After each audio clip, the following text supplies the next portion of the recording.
What's going on, Miata gang? I just want to give you guys some tips and tricks when you're doing a clutch master, which is this guy right here on your firewall, and your slave cylinder, your clutch slave cylinder, which is down by the transmission. Okay, tip number one, crack that open first. Okay, now before you attempt this job, I'm going to show you guys what tool you should invest in. It is a 10 millimeter, so it's like this, except it's specially designed not to strip the heads off bolts. So what you need is, if I can find it, it's right here. This bad boy, 10 millimeter. See the shape of that? Focus. Every video I make, I'm having trouble focusing. There we go. Okay, so get one of these. I forget what the name of it. Just show the guy at the parts counter that you want this kind of wrench. Okay, this grabs it and prevents it from stripping the head. You want that exact shape, because the other open end wrench is going to strip the threads. So this will grab really well, because you can't fit a socket over it because your line is there, right? Your line right there. So what you want to do is get one of those wrenches first. So before you even attempt this, just get this. This can prevent headaches, because if you strip that bolt, then you're gonna be in a world of hurt. So first get one of these wrenches, put that down right here.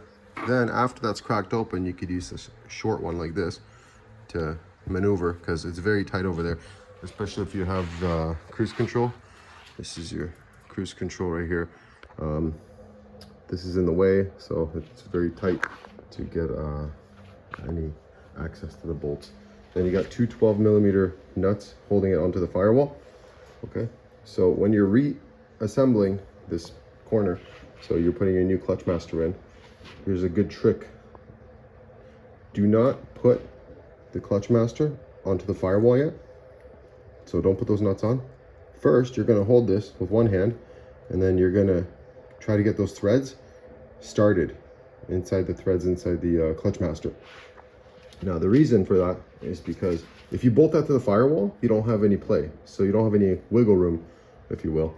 So what you want is to be able to move that ever so slightly up and down, left to right. That way the threads can catch, because it is a pain in the butt. So do not bolt that yet. Start the threads as soon as you get a couple turns, then bolt that thing to the firewall. Okay, you can snug up those nuts, and then you can tighten up. Do not cross thread that. Take your time, don't rush. If it feels like it's binding or cross threading, then do it again. Take it out, unscrew it gently. It's very easy to strip. Okay, so remember, don't tighten the firewall bolts up or the nuts until this thread is started. Okay, and then you're going to reconnect it to this bracket right here that holds the line. Okay, on the other side, what you want to do is crack the line right here, and once this is cracked, I have a braided line, so I'm going to be pulling that down with the slave cylinder. So what I did is I'm going to grab a broken glove or a dirty glove, and I cut off one of the fingers. And the reason for that is there's a lot of like dirt and grime inside your engine bay, and you do not want to a little piece of road grime falling into that line. So I'm going to grab an elastic, I'm going to put this over the end, double it up with the elastic, and then when I pull it through the firewall, and then when I put it back through the engine bay, I'm not going to get any grime inside the line. And then once you're ready to reattach it, then remove the the finger with the elastic band, and then reattach the threads. That way there's no grime that gets stuck inside your line, because you also don't want that. Okay, and what you're going to do is crack every single one of these 10 millimeters. So crack that one first, crack this one, and then crack the one at the transmission on the slave cylinder that's bolted to your transmission. So I'm going to do those bolts next after I crack the line, so the hydraulic line. Okay, so I'm going to crack that first so it's loose, because when I take it to the bench and I need to crack it open, it's going to be a pain in the butt. So, I mean, I could try to do it on the bench. It's a small diameter thread, so it should, you know, crack easy. Now, the reason I know this is going to be easy on my car is because I've changed this about 4 years ago. Now, if the car is original and 25 years old, then it could be seized, it could strip, or you can completely break that nut off inside the threads. So that's, you know, you're looking into a new line. I upgraded to the braided line because the OEM has this big loop with this like coil, so it's harder to bleed, and I'm actually not sure why Mazda did that. Maybe they had a purpose, but whatever. I installed the Flying Miata braided lines just because I got a good deal on them. So whether or not they do anything, I don't know. I personally didn't feel much of a difference. I have braided lines front and back for the brakes, braided lines for the clutch. They claim it's better clutch feel and better this and that. Maybe if you're running aftermarket, you know, two or four piston Brembos, and you know, drive the crap out of your car and it's under extreme pressure, you know, in extreme heat, and you're doing, you know, a 50 lap race, sure. I have no doubt in my mind that there's some benefits to it.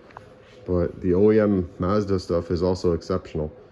Lots of these cars are 20, 30 years old and still running the original brake lines and clutch lines, and they haven't had a failure. So they're running through all these hot and cold cycles. So anyway, that's enough blabbing.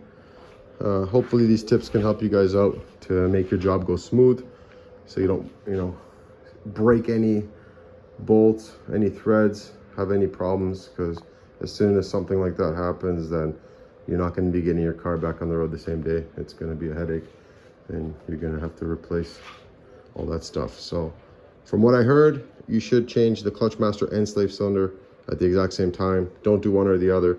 They're cheap enough to do both, so don't take any shortcuts.